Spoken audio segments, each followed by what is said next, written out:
بسم اللہ الرحمن الرحیم. اللہم آنس وحشتی فی قبری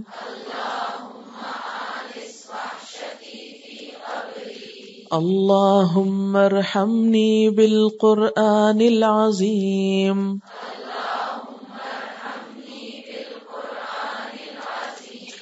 واجعلہ لی اماما ونورا وہدی ورحمہ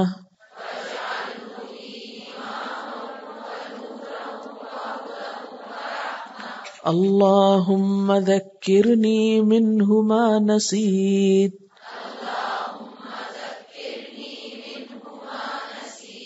وعلمنی منہ ما جہلت وارزقنی تلاوتہ آناء اللیل وآناء النہار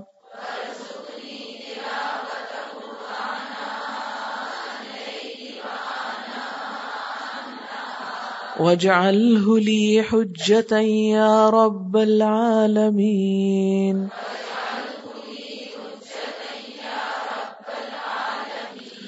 اللہم آنس وحشتی فی قبری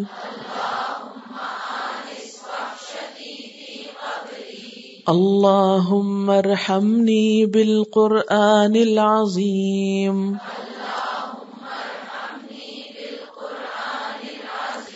واجعلہ لی اماما ونورا وہدی ورحمہ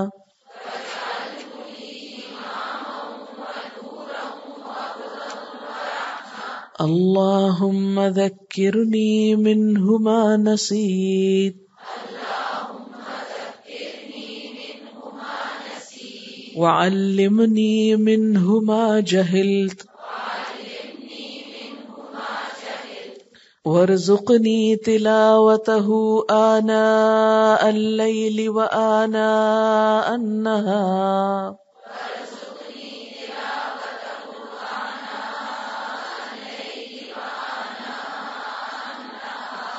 واجعلہ لی حجة یا رب العالمین.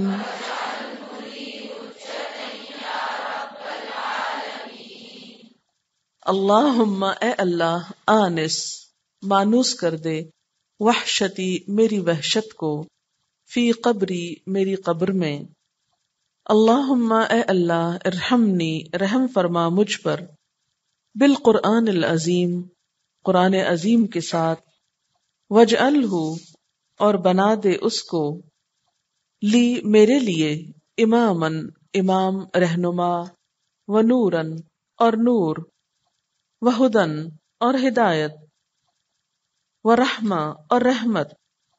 اللہم اے اللہ ذکرنی یاد دلا دے مجھ کو یاد کروا دے مجھ کو منہ اس میں سے ما نسیتو جو میں بھول جاؤں وعلمنی اور سکھا دے مجھ کو منہ اس میں سے ما جہلتو جو میں نہ جانوں جس کے بارے میں لا علم ہوں وارزقنی اور عطا کر مجھ کو تلاوتہ اس کی تلاوت آناء اللیل رات کی گھڑیوں میں وآناء النہار اور دن کی گھڑیوں میں واجعلہ اور بنا دے اس کو لی میرے لیے حجتاً حجت یا رب العالمین اے رب العالمین.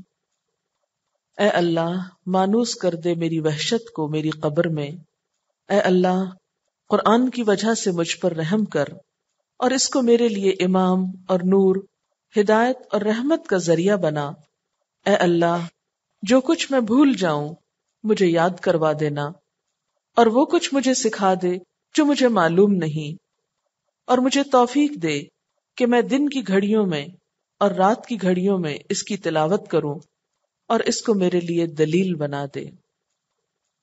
یہاں پر بھی قرآن پاک کو بہتر طریقے سے سیکھنے اور بہتر طریقے سے اس سے فائدہ اٹھانے کے لیے دعا سکھائی جا رہی ہے.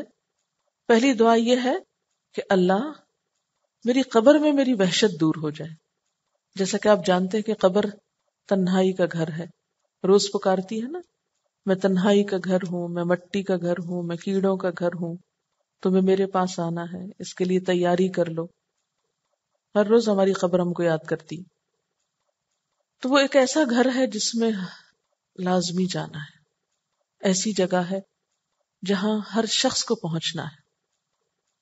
وہاں پر کوئی ہمارے ساتھ نہ ہوگا، نہ ماں باپ، نہ بچے، نہ شوہر، نہ دوست، کوئی بھی نہیں. تنہا جانا ہے. وہاں وحشت ہے، گھبراہٹ ہے، تنہائی ہے، اندھیرا ہے. تو دعا یہ مانگی جا رہی کہ یا اللہ میری قبر کی وحشت اور اندھیرے اور تنہائی کو دور کر دے. لیکن کس کے ذریعے؟ قرآن پاک کے ذریعے. کیونکہ مسند احمد کی ایک حدیث میں آتا ہے کہ جو شخص قرآن پاک دنیا میں کثرت سے پڑھتا ہے تو قبر میں وہ اس کے ساتھ ہوگا، اس کی وحشت دور کرے گا، اور ایک خوبصورت دوست کی شکل میں ہوگا کہ جس کو دیکھ کر انسان اپنی قبر میں وحشت نہیں محسوس کرے گا. اور پھر اللہم ارحمنی بالقرآن العظیم، اللہ اس قرآن عظیم کی وجہ سے مجھ پہ رحم فرما کہ تیری کتاب ہے، میں اس کو پڑھتا ہوں، تو میری طرف نظر کرم کر، اور اس کو میرے لیے امام اور نور اور ہدایت اور رحمت کا ذریعہ بنا. یعنی یہ کتاب میں صرف پڑھتا ہی نہ جاؤں بلکہ اس سے کیا ہو، یہ میری رہنما بن جائے، مجھے گائیڈ کیا کرے، میرے لیے روشنی بن جائے، ہدایت بن جائے، رحمت کا ذریعہ بن جائے. اور پھر یہ بھی دعا کہ اللہم ذکرنی منہ ما نسیت، اے اللہ مجھے یاد کروا دینا جو بھی اس میں سے میں بھول جاؤں. کیونکہ انسان جب یہ پڑھتا ہے تو اس کو ایک خاص فکر لاحق ہوتی، میں پچھلا بھول رہا ہوں، اور پھر مایوسی ہوتی ہو کہ ہائے مجھے پچھلا تو بھول رہا ہے اور پھر کیا فائدہ پڑھنے کا. تو دعا مانگ لیجیے اللہم ذکرنی منہ ما نسیت، کہ جو میں اس میں سے بھول جاؤں مجھے یاد کرا دینا. وعلمنی منہ ما جہلت، اور جو باتیں مجھے اس میں سے سمجھ نہیں آتی ہیں، جن کے بارے میں لا علم ہوں، وہ مجھ کو تو سکھا دے. اور پڑھ کے میں اس کو پھر رکھ نہ دوں بلکہ اس کی تلاوت صبح و شام، رات کی گھڑیوں میں، دن کی گھڑیوں میں مجھ کو نصیب فرما، اور اسے میرے حق میں حجت بنا. قیامت کے دن یہ میرے حق میں میری گواہ بنے، نہ کہ میرے خلاف جھگڑا کرے. نبی صلی اللہ علیہ وسلم نے فرمایا اقرأ القرآن فإنه يأتي يوم القیامة شفیعا لأصحابہ، قرآن پڑھا کرو کیونکہ وہ قیامت کے دن اپنے پڑھنے والوں کے لیے سفارشی بن کے آئے گا. ایک اور حدیث میں آتا ہے کہ القرآن حجت لک او علیک، قرآن یا تو تمہارے حق میں حجت بنے گا یا تمہارے خلاف حجت ہوگا. تو حق میں بننے کا مطلب کیا ہے کہ وہ جھگڑا کرے گا کہ یا اللہ اس نے مجھے اتنا پڑھا تھا، پڑھ پڑھ کے تھک گیا تھا، بھوکے پیاسے پڑھتا رہا، تھکاوٹ کی حالت میں پڑھتا رہا، صبح اٹھتے ہی مجھے اٹھا لیتا تھا، رات کو سوتے ہوئے، یعنی میرے ساتھ ہی اس کی آخری بات ہوتی تھی، تو بھی اس شخص کو عذاب سے بچا لے. یعنی وہ ڈھانپنے کی کوشش کرے گا اور انسان کو بچانے کی کوشش کرے گا. دوست دوست کے کام آتا ہے نا. تو جو شخص دنیا میں قرآن کو دوست بنا لیتا ہے، قرآن کے ساتھ وقت گزارتا ہے، قیامت کے دن قرآن بھی اس کے لیے سفارشی بن جائے گا. نبی صلی اللہ علیہ وسلم نے فرمایا تلاوت قرآن کا اہتمام کرو کیونکہ یہ دنیا میں نور ہے اور آخرت میں ذخیرہ ہے. حضرت ابو ہریرہ رضی اللہ تعالیٰ عنہ سے روایت ہے کہ نبی صلی اللہ علیہ وسلم نے فرمایا اگر رشک کرتے ہو تو دو چیزوں میں کرو.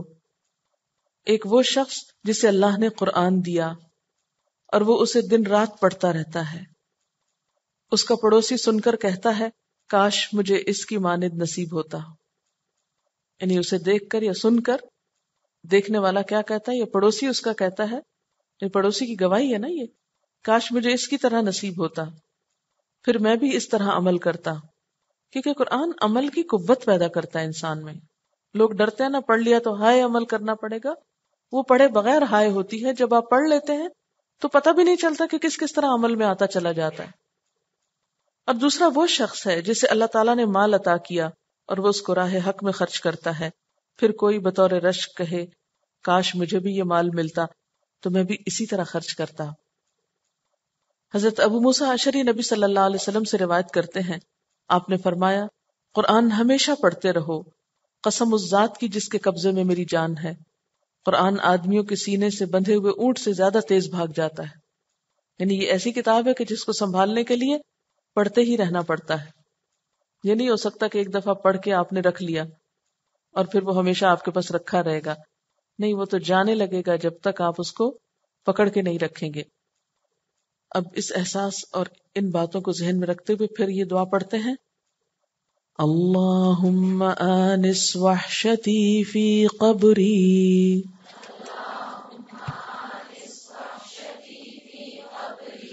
اللہم ارحمنی بالقرآن العظیم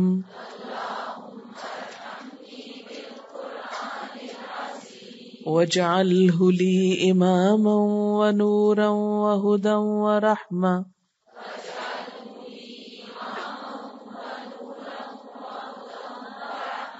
اللہم ذکرنی منہ ما نسیت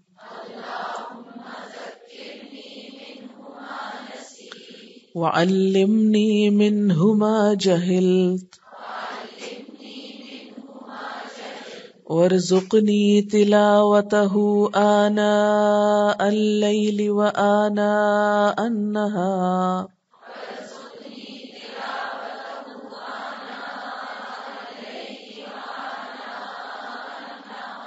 واجعلہ لی حجتا یا رب العالمین.